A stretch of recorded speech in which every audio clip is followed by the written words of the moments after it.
Stephon Diggs said that he took it personally after the Texans beat the Bills in week 5 for how the Bills treated him. Diggs also added that he wanted to do more showing than telling against his former team. Diggs said he tried to hold back his emotions, but always had that game circled on the calendar specifically against Josh Allen and Sean McDermott.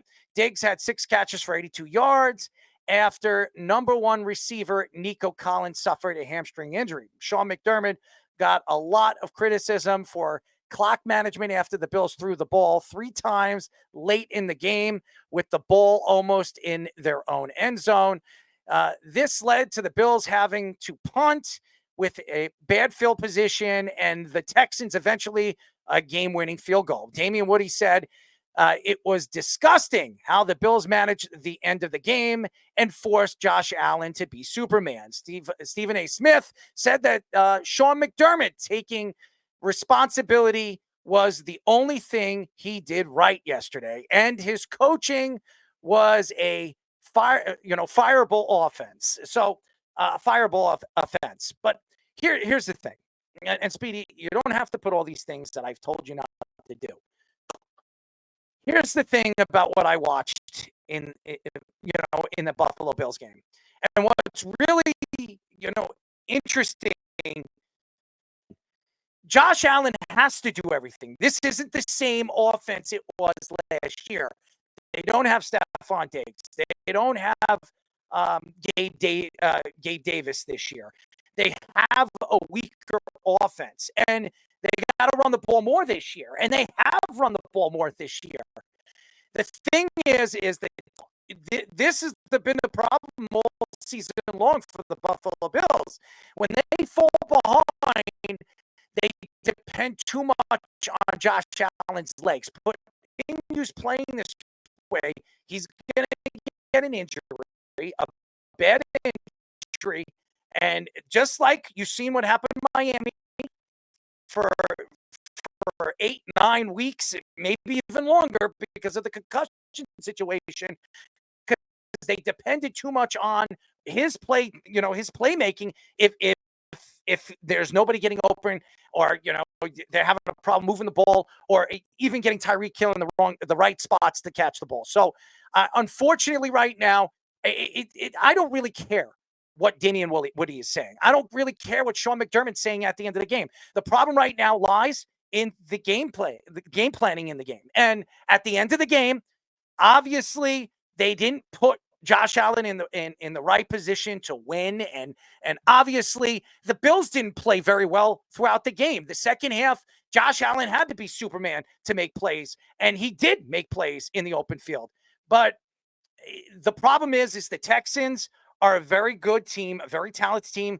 Their defense has not played well this year, but their offense with Nico Collins, he's one of the best wide receivers. When Nico Collins went down, Stephon Diggs had to take over. And did he take over? Was he amazing against the Buffalo? No, he wasn't amazing. He had six catches for 82 yards. But he did enough, and he played well enough where he could stand there and say, he marked his calendar. Now, if Stephon Diggs did not show up in the game and didn't have 6 catches for 82 yards and played decently, well, then obviously the Bills and the Bill fans are going to, stick it to him. But Stephon Diggs did not want to be in Buffalo. We all know he didn't want to be in Buffalo. He has some kind of, hatred for Josh Allen. Even when they shook hands at the end of the game, he kind of, and everybody posted it, he gave, Josh Allen a kind of a look that, it looked like he just couldn't stand him. Now, what I respect about Josh Allen is pretty simple. Josh Allen doesn't go out there and throw anybody on the bus. Josh Allen doesn't beat anybody up. Josh Allen goes and plays the game. He plays the game hard, and win or lose, he's going to play his game. And the problem with Stephon Diggs, you don't know what Stephon Diggs is going to do in a game. You don't know when he's going to show up and when he's not going to show up. And that's because Stephon Diggs is a prima donna. And the one thing I could say, and C.J. Stroud actually played well in the game, especially in the first half. He didn't play as well in the second half as he did in the first half. And that gave Buffalo an opportunity to come back in the game. What I could say about C.J. Stroud that I did not see last year is his commitment to a specific part of the game. Now, if he's committed to the run, he's going to run the ball. If he's committed to the throw, he's going to throw the ball. And this year, he's become more of a veteran at doing that. Last year, it was all about, his God-given talent. He was a rookie. He took chances. This year, he's not taking as many chances as he did last year. He didn't make a lot of mistakes last year. He's made quite a few mistakes, but not mistakes where it stands out, where you're saying he's not having the season he had in his rookie season. And he said that he was going to hit a wall one way or another, but he's becoming a veteran. You can see the way he's playing the game. You can see the way he sees the field now. He's throwing his checkdowns. He's throwing the ball down the field when he sees guys making the right plays in the open field. So I just think the confidence level of this kid and everything that I thought might have been a problem this year going into his sophomore year hasn't been a problem. I think he's been more confident. He's confident about his teammates. He's confident. Before Nico Collins went down, he was confident in him. He's confident in every single part of his game. And I think that you could see the difference on the field for the Texans. Yeah, you look at Diggs with the way that he had to get into a new role in this offense, like slot guy right away. Now, not that the Bills didn't play him in the slot, but he kind of had to buy into that kind of thing because of the way his ego worked. And so far, you've seen it not be as big of a deal for him, but at the same time, he's also making these comments, I'm going to take this game personally. Then all of a sudden you have the meme with Josh Allen and Stephon Diggs at the end of the game that went viral very quickly too. So yeah, he's trying to be level-headed at the same time. Yeah, is he really progressing in that way, or is he just want to stick it to the Bills is another question. As far as Sean McDermott, yeah, that was really bad. That was something you never really see out of him. Sean McDermott's also been too conservative in the past, and he kind of went to the other extreme, forcing Josh Allen to try to throw the ball out of his end zone. He made mistakes. Every coach makes a mistake. That wasn't the reason why they lost the game. Okay. No, it wasn't the reason why they lost the game. The first half was horrible. The Buffalo Bills did not show up in the first half. They did not. And that really cost them the game because then they played catch up. They depended on Josh Allen. It's just eventually it's going to catch up to them. If they put Josh Allen in harm's way, he's a fantastic talent. You see Josh Allen. He's a big, strong guy. He can move inside and out of the pocket. He can run. He's got a lot of speed for a big man. But these guys, these linebackers are hitting him hard. He's taking a big beating out there. And eventually, he's going to take a beating where he could be out a couple of weeks. And what are they going to do without Josh Allen? Who are they going to play? Mitchell Trubisky? Who's their backup? I mean, I believe seriously. Yeah. I mean, you can't trust Mitch. And I'm just speaking the truth. He can't do the things Josh Allen could do in the open field. So they got to protect Josh Allen. They can't depend on Josh Allen's legs to win games. They have a competent running back in Cook. So they should be, and we've seen Cook all season long so far. He ran all over Miami a couple of weeks ago. Why aren't they giving him the ball even more? And again, when you fall behind the way you do, you got to start throwing the ball because you can't depend on the run as much as you do all season long. So again, I look at right now the Bills. The Bills lost 2 games in a row. The Jets lost 2 games in a row. Miami is not good because they don't have Tua. We all know where the New England Patriots. This division went from one of the best divisions in football to arguably one of the worst divisions in football. It really isn't a good division. Aaron Rodgers is a shell of himself. Josh Allen's playing good football. He is. It's not Josh Allen's fault that the talent around him is not that good. And Coleman's been a lot better than anybody thought he was going to be, but he's not enough. They didn't give Josh Allen enough weapons. Shakur is a good player. He's not Gabe Davis. He was hurt in that game. So.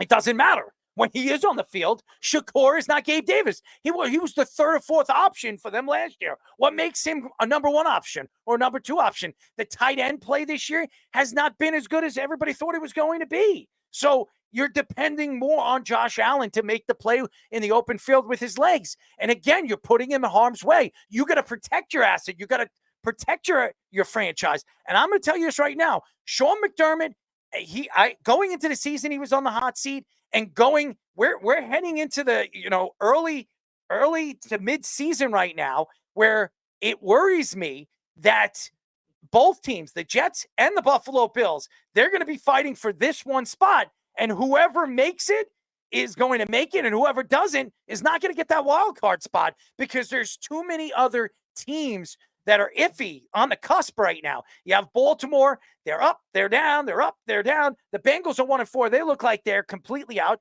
You have Pittsburgh, they've been up really the first 3 games, and in the last 2 games they've lost. You have the Chargers, you have Kansas City, you have all these, even the Broncos. There's so many teams right now. Indianapolis, Jacksonville. I mean, Jacksonville sucks, but you know what I mean. The Texans. I mean, there are so many teams that are cusp teams, and most of these teams have 2 wins. So it's just a matter of time where I looked at the AFC East, where I thought the AFC East was going to have maybe 2 or 3 teams come out of the AFC East. I don't see that. I think there's going to be one team that's going to come out of the AFC East because of how close together all these teams are this season. Yeah, and it's definitely one of those things that you look at McDermott, like it was thought of maybe he was on the hot seat 2 years ago because the Bills were favored by double digits in a lot of these games. You never saw that kind of thing, even in this legal betting era that we're seeing now. And they are underwhelmed in a lot of areas. They lost a lot of these close games. And then last year, too, of all the play calling in the fourth quarter of the playoff game against the Chiefs. Yeah, maybe they got screwed in certain instances, fine, but running a fake punt is talent. not ideal. It's not coaching. I think Sean McDermott is a good coach. I do. I think he's a good coach. No, I do too. And I think that's why I think this year is kind of that transition year. Now, I don't know. And he's on a hot seat this year. It's a transition year, and it's there. You have put him on the hot seat. Anybody that doesn't believe Sean McDermott's on the hot seat, watch last season. Watch what happened in the playoffs. You can see that he's on the hot seat. He needs to win this year. He needs to get this team in the AFC title game.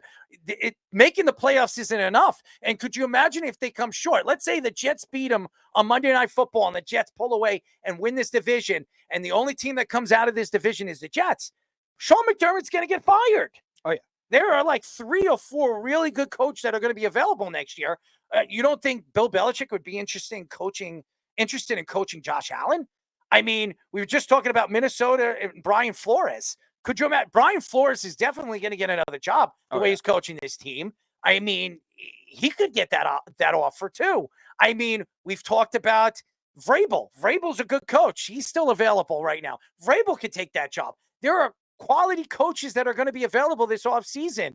And again, another guy, right now, the offensive coordinator for the Lions, Ben Johnson, who didn't take a job this offseason because he wanted the big bucks and nobody was going to pay him the big bucks. So he decided to go make another run with the Lions.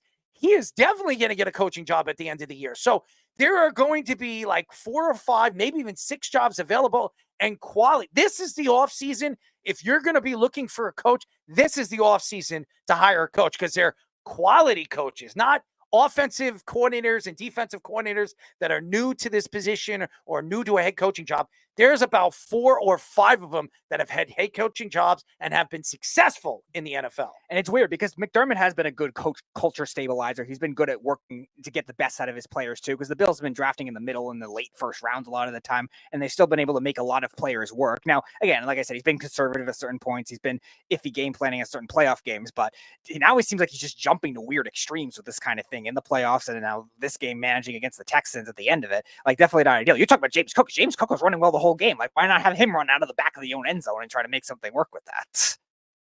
All right, I'm going to bring Fish in because he said he has a lot to say about McDermott.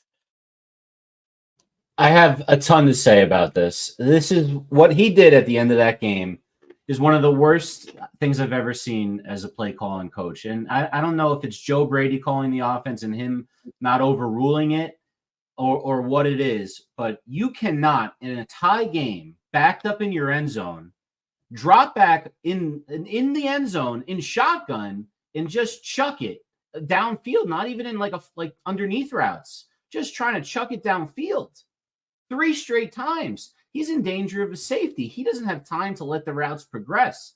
So there's no point in doing that. That's crazy. It doesn't work.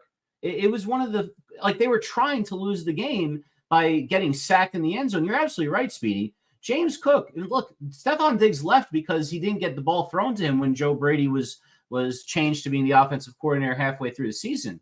Well, now they change. Now he's the full-time guy, and he's throwing it out of the end zone at the end of the game when they're tied. I don't know what the heck he's doing, and I don't know why McDermott's not saying, "What are you, nuts?" No, but that was, and I agree with you. I mean, the play calling at the end of the game was putrid, but that wasn't the reason why they lost the game. I mean, the beginning of the game, the way they were playing defensively, offensively, the way and it's not all Sean McDermott's fault on why they lost the game. They just didn't produce early in the game, and their offense was flat.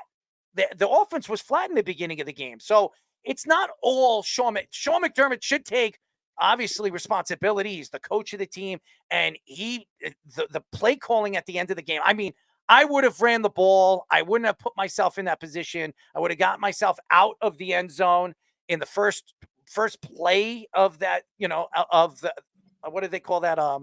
The drive? No, the drive. Yeah, the first play of the drive. Maybe the first 2 drives, I would have ran the ball. I would have given the ball to Cook, let him run the ball, or gave it to Josh Allen, get him out of that position, and then chuck the ball down the field and try to get more 10 to 12 yards. So you put yourself in a better position to kick it to the 40 or 30 yard line on the other side of the field. So just a lot of mistakes, but at the end of the game, but that wasn't all Sean McDermott's fault. I just think there was a lot of things that happened in the game that you can blame it on a lot of different people, but nevertheless, the Buffalo Bills have lost 2 games in a row, and now they're going into Monday Night Football with the Jets, who's lost 2 games in a row, have a chance to fight for sole custody of first place. Look, I still think it's crazy. I think the reason why they threw it is because they had 3 timeouts. So they had 3 timeouts. Big deal. You can run. They're going to call a timeout if you run the ball. Still run the ball. It's not like you don't have to run the ball. Get out of the back of the end zone. On that 3rd down, Allen gets hit when he's throwing 6 yards deep in the end zone. I mean, what are you doing? And then because of that, you punt it from the back of the end zone, so you can't get a great punt. So it gets more of a line drive, and he's able to return it, and they're able to get in the field goal range and beat him. That is all on the coach. Now, I agree. There's a million other things that happened in the game as to why they lost. But specifically, they lost in that scenario only because of the coaching. Yes. And that was horrendous and arguably a fireable offense.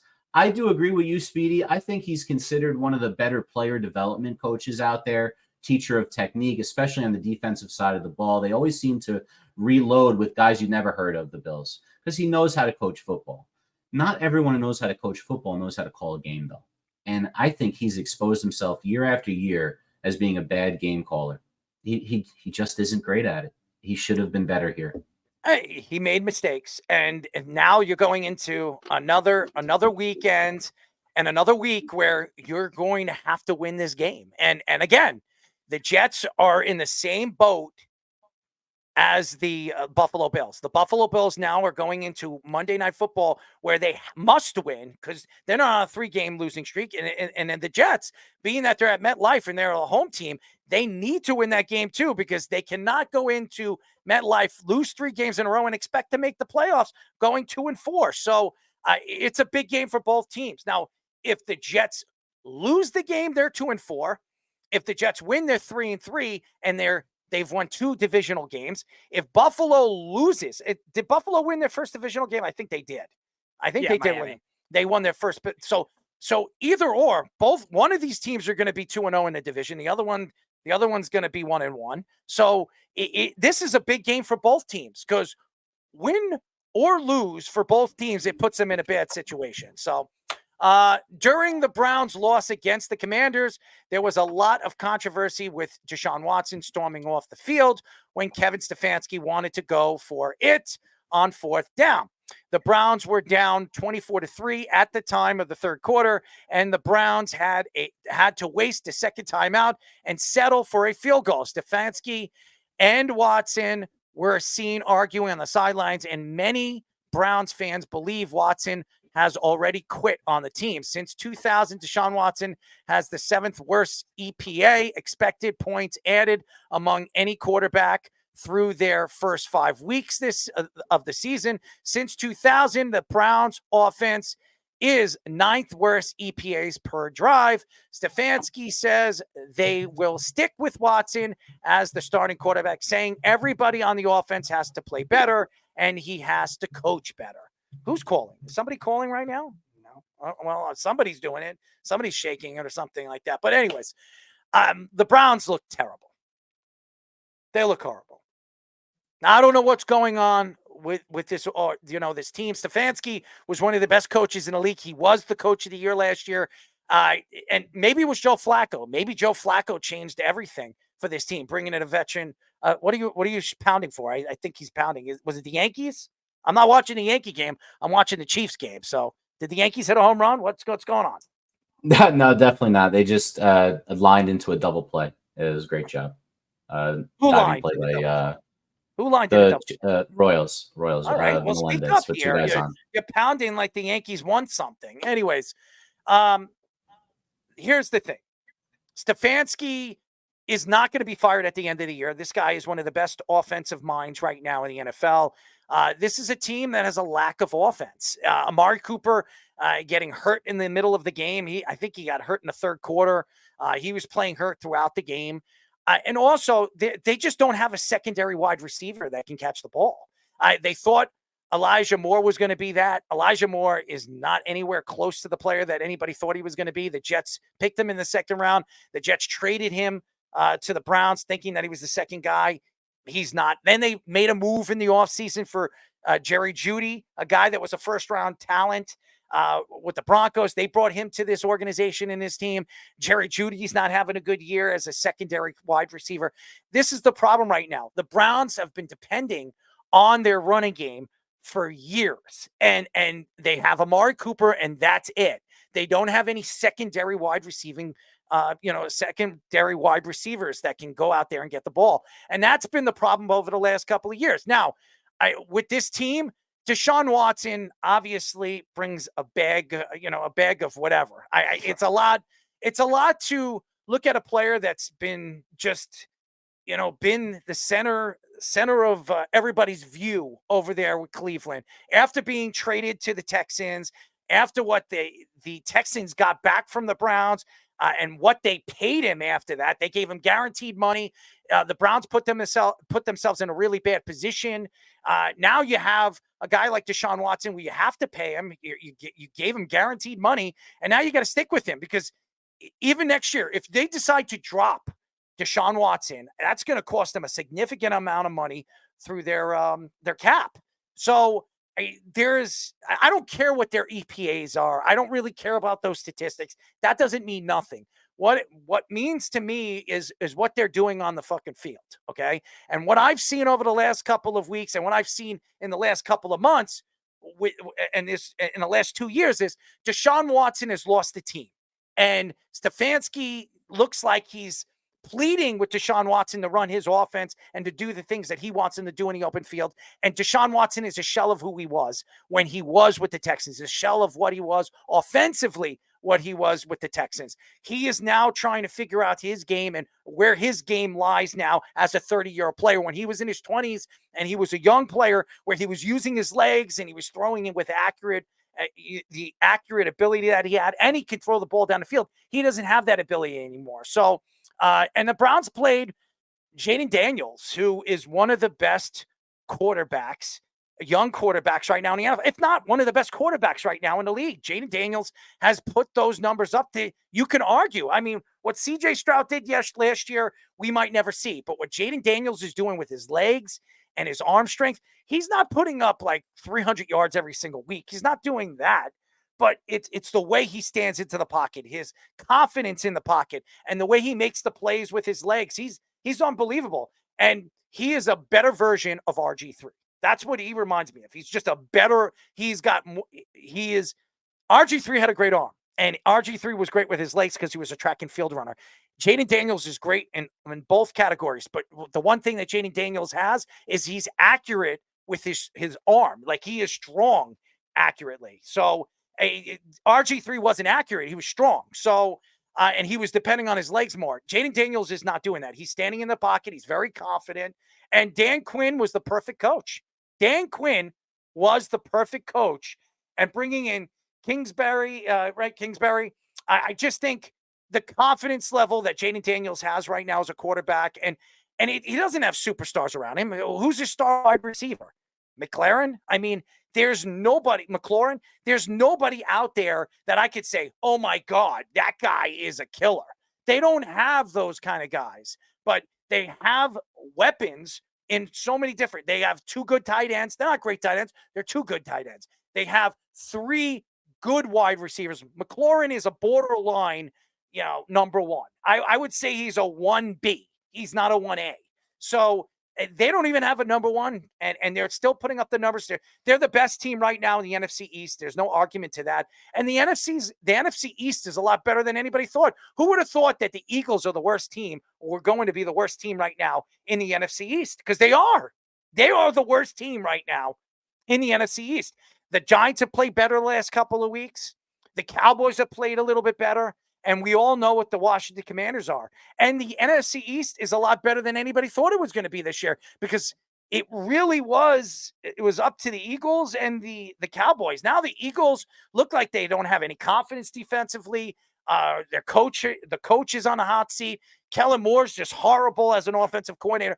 I mean, and Jalen Hurts is really the only person that looks like he's confident up at week by week that's going to go out there and be a leader for the Eagles. So it's amazing how one player, a young quarterback, is really changed everything for the Washington Commanders. It really is amazing what they're doing right now. And congratulations to Dan Quinn. I think he's a great coach. He deserves a lot of credit, because he's built this team where last year in the second half they played better defense, but they lost a lot of defensive pieces. They traded a lot of them away.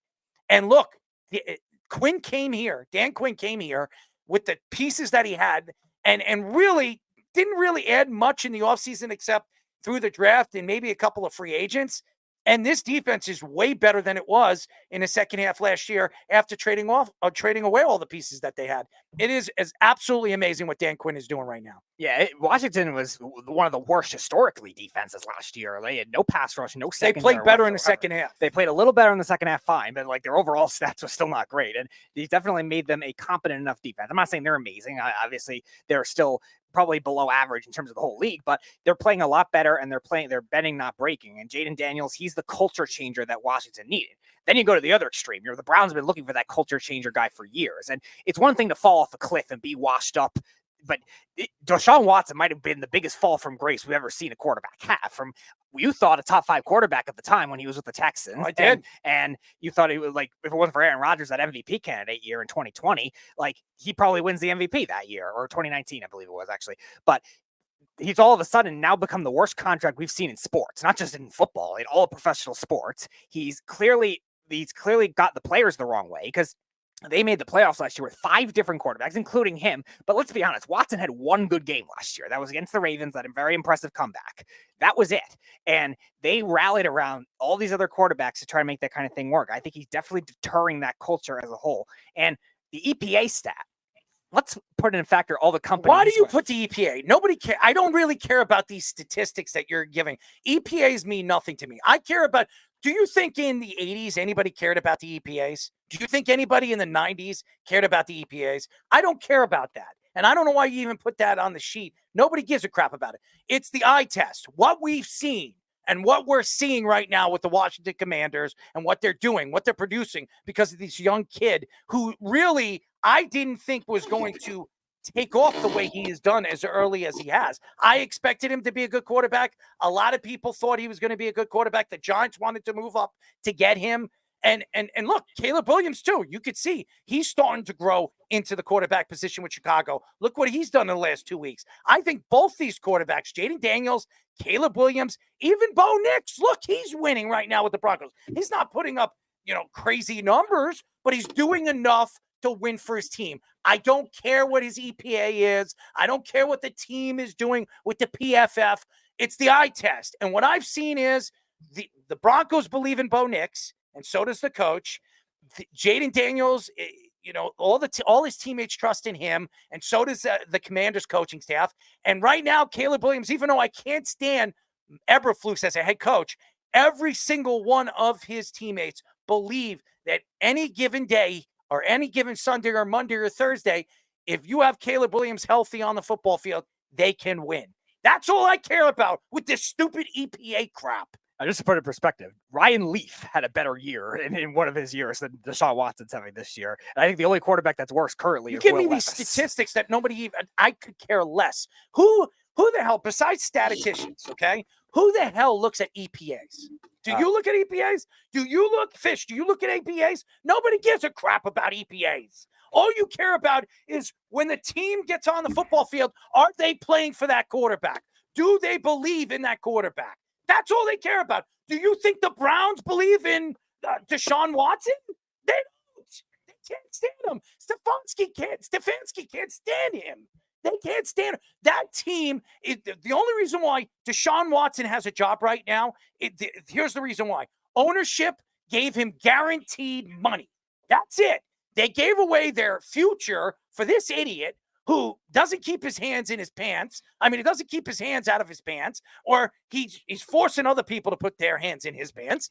And the problem with him is pretty simple. The guy can't make a throw anymore. He doesn't understand how to play the football game anymore. The guy is clueless. He's better off sitting on the sidelines and just waving to the fans and signing autographs. He is not a quarterback. They should have kept Joe Flacco. I think they made a big mistake. Look at what Indianapolis is doing right now with Joe Flacco.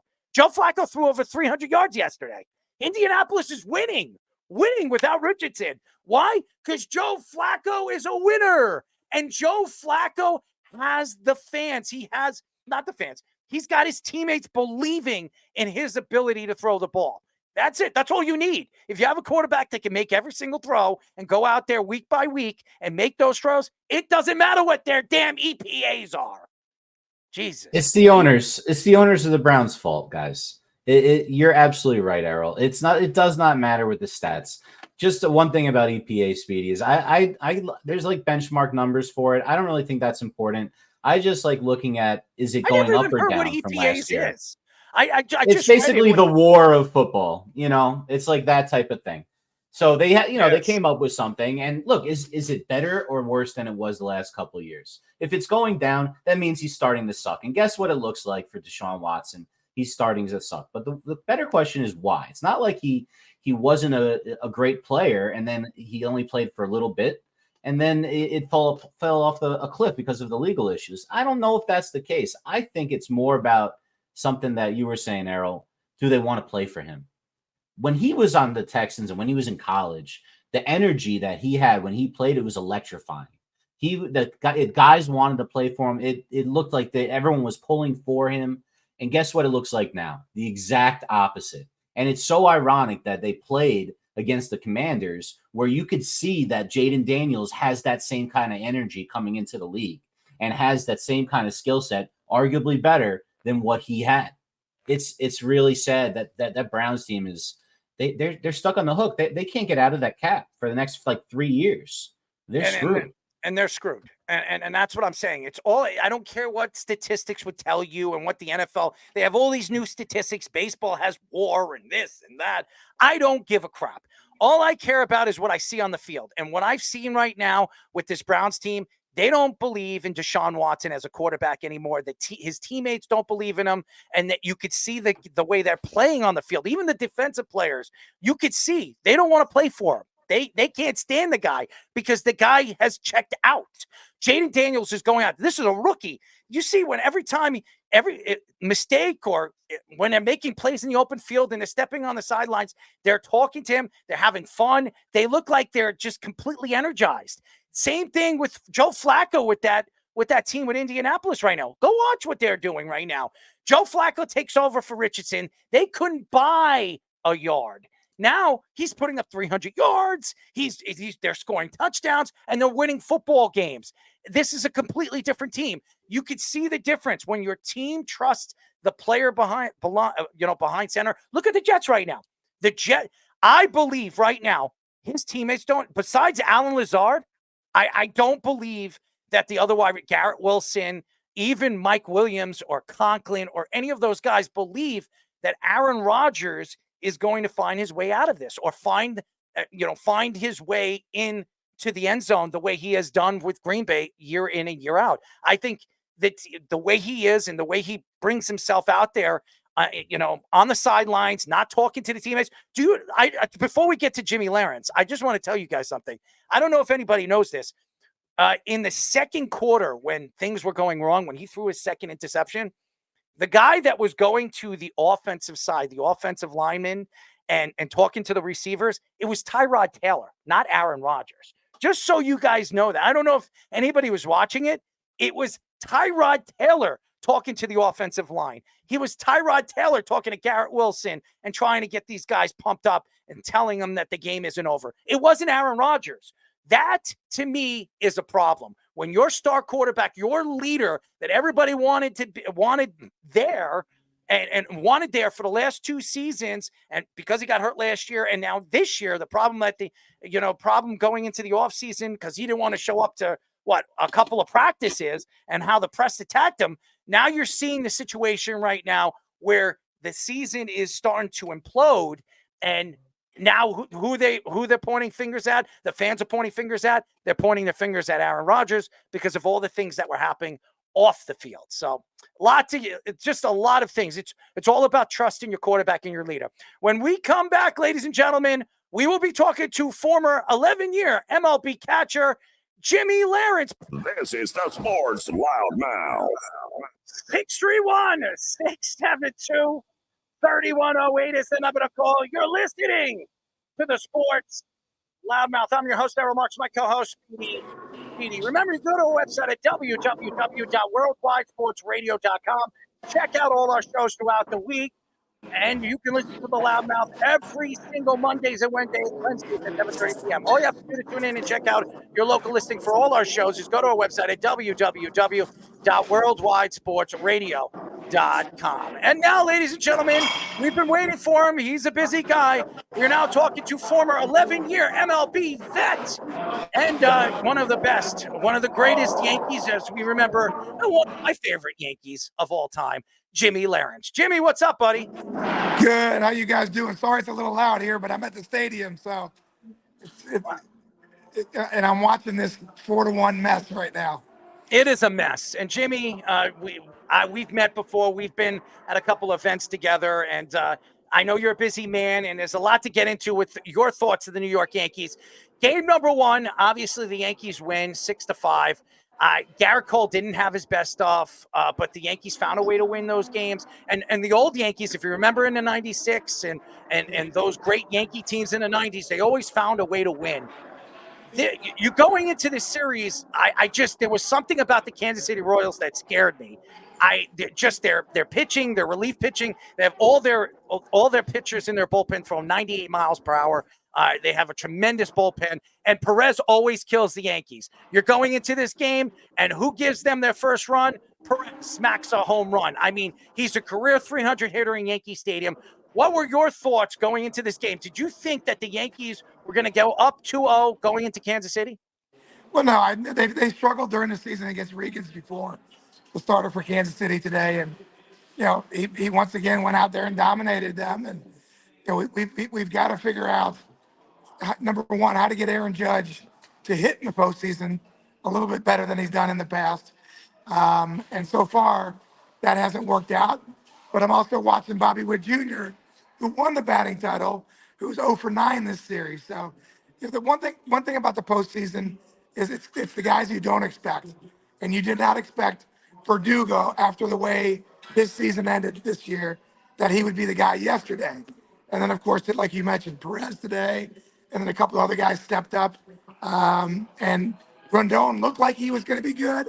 And then right around the 3rd and 4th inning, started giving up some base hits. So the one thing about the Yankees over the past 5 years, they can't hit in the postseason. And unfortunately, that's what we're seeing right now. So what do you think has to change in terms of the approach? And do you think this team is constructed differently than some of the past Yankee teams we've seen kind of flop in the ALCS? Well, no, because I really thought this year I actually enjoyed watching these guys because they have more players who put the ball in play, who hit for average. Judge and Soto, of course, are going to put up their numbers no matter what. But, there were other guys that were doing well. And then all of a sudden, probably I'd say the last month and a half of the season, all of a sudden it was like everyone was trying to hit a home run. and they're not doing the small ball that they did for a while. And I think that's what's hurting.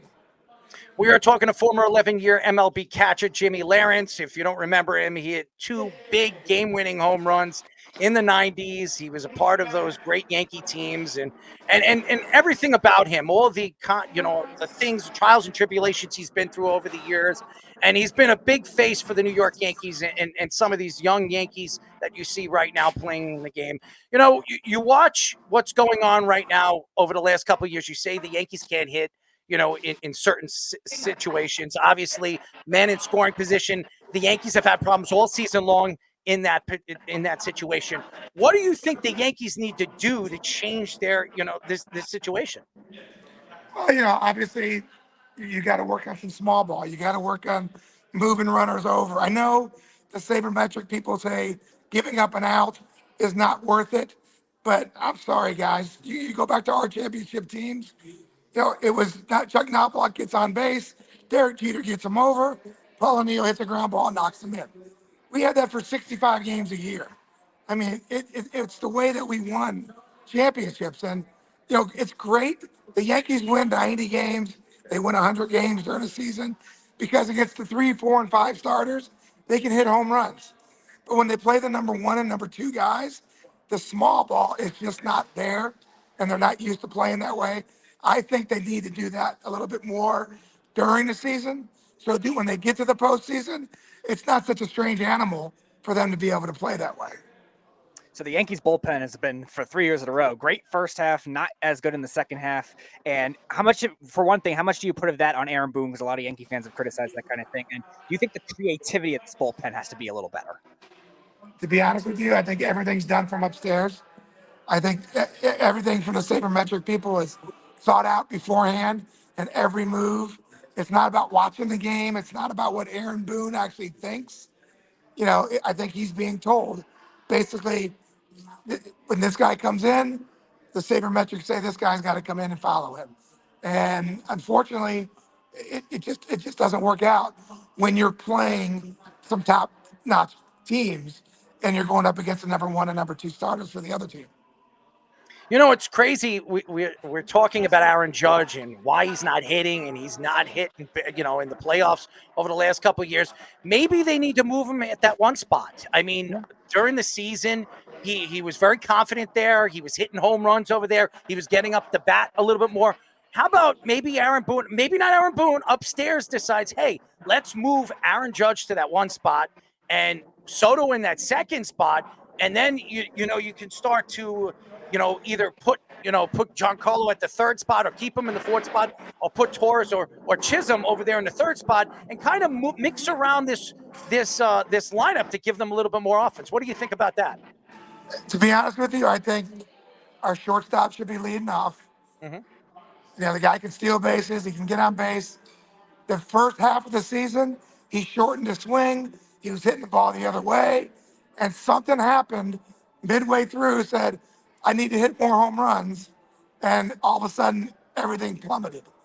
So I think I would rather see him in the first spot, Soto in the second, and Judge in the third. And I think we would have a much better lineup that way.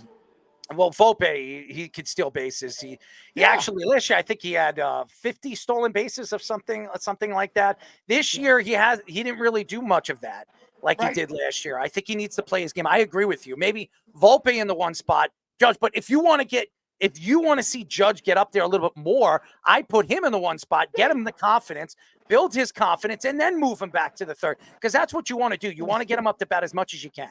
It works for the Phillies when they use Kyle Schwarber. It works for the Phillies. So, that would be something that might work by putting him in that one slot. So one thing we've seen the last 3 years since they've changed the playoff format is a lot of these underdog teams coming through. You played for one of them in the Padres that have done very well in the playoffs 2 years ago, and then this year as well. So do you think this new format definitely will change the way that baseball teams try to build? I think so. I do think that you're going to see over the next few years getting away from all the sabermetrics and trying to get back to the feel of the game again. Terry Francona just came back as a Reds manager because it's not working over there. Dusty Baker came back. He turned Houston around. Bruce Bochy did it with Texas last year. You know, some of those old school guys that say, listen, the sabermetrics is a good tool, but you have to see and feel the game on some of these moves also. And I think you'll start seeing that come back. But when you're in a mode that every team sabermetrically says you're better off striking out than hitting a line drive to short or second, there's something wrong with that. And honestly, I cannot sit and watch a major league game where both teams are combining for 15 to 20 strikeouts per game. It's just hard to watch. As everybody knows, we are talking to former 11-year MLB catcher Jimmy Lawrence. Jimmy, you're looking right now at the National League. You have the Dodgers up in their series. I mean, the Padres are one of the hottest teams. The Mets are tied 1-1 with the Philadelphia Phillies. And I don't know if you know this statistic. Philadelphia, when they lose the first game of any series in the playoffs, they've never won. And now it's 1-1. So this could be the first time. If the Philadelphia Phillies find a way to win the series against the Mets, this will be the first time they've ever done that.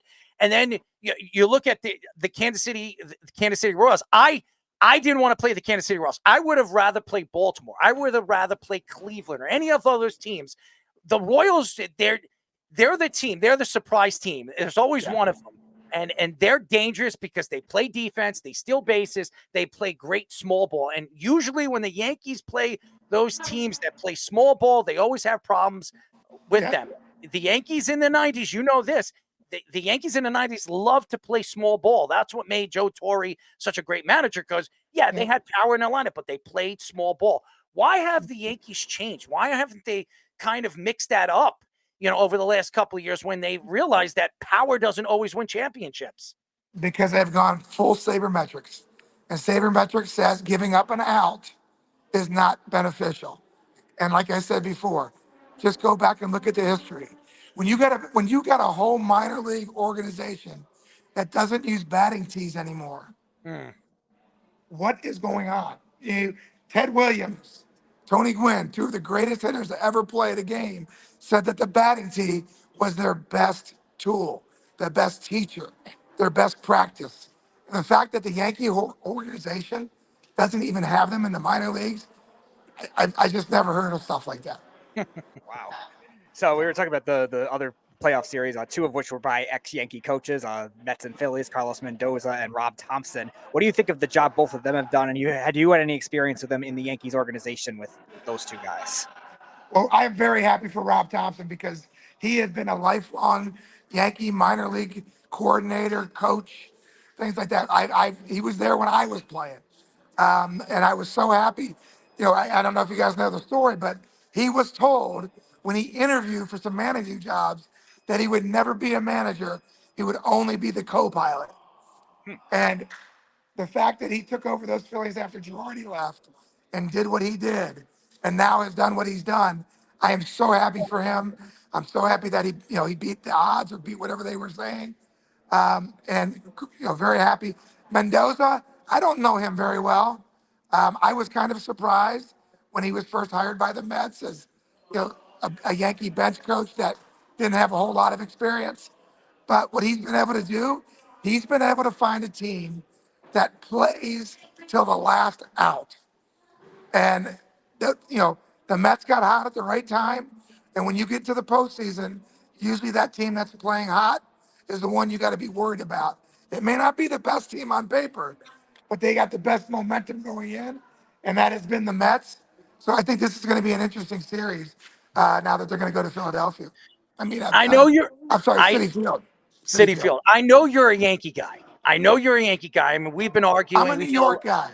I know, but we've had many ex-MLB players on this show recently, and we've asked this question, and this is a question that I want to know your opinion. You look at what Aaron Judge has done this year. He hit over 330, 323. He had 58 home runs, 148 RBIs. He had OPS over 1,100. I mean, the guy was unbelievable. And you look at Ohtani, 55 home runs and 50-something stolen bases. He's the first player to ever do that. Who do you think had the better season? Was it Shohei Ohtani or Aaron Judge, and why? This goes back to the argument back in when I was playing. Is Edgar Martinez the best hitter, or is it the guy that plays every day that's a great hitter too? Those arguments those are always gonna be there. What Otani has done, yeah, it's mind-boggling. And if I was the Los Angeles Dodgers, that kid would never step on a mound. I agree There's with you. no there's no way I would ever let him step on a mound. But with that being said, the season that Aaron Judge has put, after putting all of his cards on the table the year before and having the year that he had then, to follow it up by saying, hey, listen, play me in center field. I'll take center field. I'll play the toughest position. And I'm also the tallest guy on the team. But I'm going to do that for this team. And to do what he's done, I'm sorry, to me, that's probably one of the greatest seasons that I've seen, even better than the 62 home run season. So a lot of our Yankee guests have mentioned that Jorge Posada was a kind of a crazy guy himself. Obviously, you played with him a little bit. What was he like as a catcher as well? You kind of mentoring him at the time? No, actually, Girardi was the one that mentored him. Okay. And I think it was good for him because Jorge did a lot like me. He caught a lot by feel. He liked to take charge, sometimes a little bit too much. And I think Girardi kind of taught him to, hey, you know what? Be forceful, but also be open to listening to what your pitcher has to say too. And I think that was something that Joe taught him very well. And once Jorge got that, he took off. One of the things you guys don't know is that Jorge Posada has Jim Leyritz to thank for his career as a New York Yankee. Because in 1997, Pudge Rodriguez was a free agent, and he was not going to sign with the Texas Rangers on July 29th. On July 30th, the Texas Rangers said, okay, we're going to trade Pudge. We're going to trade for Jim Leyritz from the Angels to the Texas Rangers, and we're going to trade Pudge after that to the New York Yankees for Jorge Posada and Marty Jansen. And the day that I got traded from the Angels to the Texas, Pudge knew that I was coming there to replace him. He went in the next day and signed a 5-year, $45 million deal. And the second part of that trade, with Posada leaving the Yankees, never happened. So I told Jorge, you better thank me, because if they didn't use me as a pawn, he would have been a Texas Ranger. Did he send you any gifts? We did a lot of stuff together because his son and my son had the same cranial disease. And so we bonded over that too. Well, we really appreciate the time. I know you're very, very busy. Who are you there with? Who are you there at the stadium with? So tonight I was with Doc Gooden, Roy White. I actually had the thrill of my life when Carl Anthony Towns showed up in one of the suites, because I'm a former Wildcat. He's a Wildcat. But the crazy thing is, today his dad said, pick one of these hats, because they're big Yankee fans. His dad had like 10 hats. He picked the 1996 World Series hat. And he comes walking into the suite that I'm in. And I introduced myself. And he's like, I can't believe it. And he goes, can you please sign this hat for me? So I signed Carl Anthony Towns' hat. And he told me, this is my first autograph of being a New York Knick. And he goes, I'm going to cherish this. So that was pretty cool. We love the cat, and we're so excited him going to the Knicks. The Knicks are going to be one of the favorites there. Right now in Vegas, they're top 3. They're third right now in Vegas, chances of winning the NBA championship, which who would have thought that the New York Knicks, and thank you to Leon Rose for building this team from the bottom to the top. And by the way, for all the Knicks fans that argued over the last couple of years on James Dolan, he doesn't know what he's doing. He's a terrible owner. And then he brings in Leon Rose, and everybody was complaining about what he was bringing in, and Leon Rose has completely changed that organization. The contracts, the players that he's brought in, and now he makes a trade for Carl Anthony Towns that could change this organization and win them their first championship in almost 40-something years. It's an amazing story. But Jimmy, we love you. Jimmy, stay in touch. We'd love to get you on the show. Maybe when you come, we could get you in the studio. We should get you in the studio and talk a lot of baseball. I'm in New York till October 23rd. unless the Yankees are still winning, then I'll stay. So, All right. So let's figure something out. We'll definitely get okay. you in. Sounds good, guys. All right, Jimmy Appreciate Lawrence, your ladies time. and gentlemen. Go Yankees! Go Yankees, baby. We better the Yankees better win. I'm tired of watching this Yankee team just completely bust. Speedy, you like the bust, right? I do not, but You don't like the bust? no, but I'm sure Actual crap. no, I'm sure all the Browns and Jets quarterbacks like to bust though. Well, like bust a load. You like the bust load? Uh, Load busting? I guess sometimes I have to, but Play one note hard. that could cost me the bust, I suppose. Yeah. And before you get any ideas, no, it is not involving a skin flute. I never heard of a skin flute.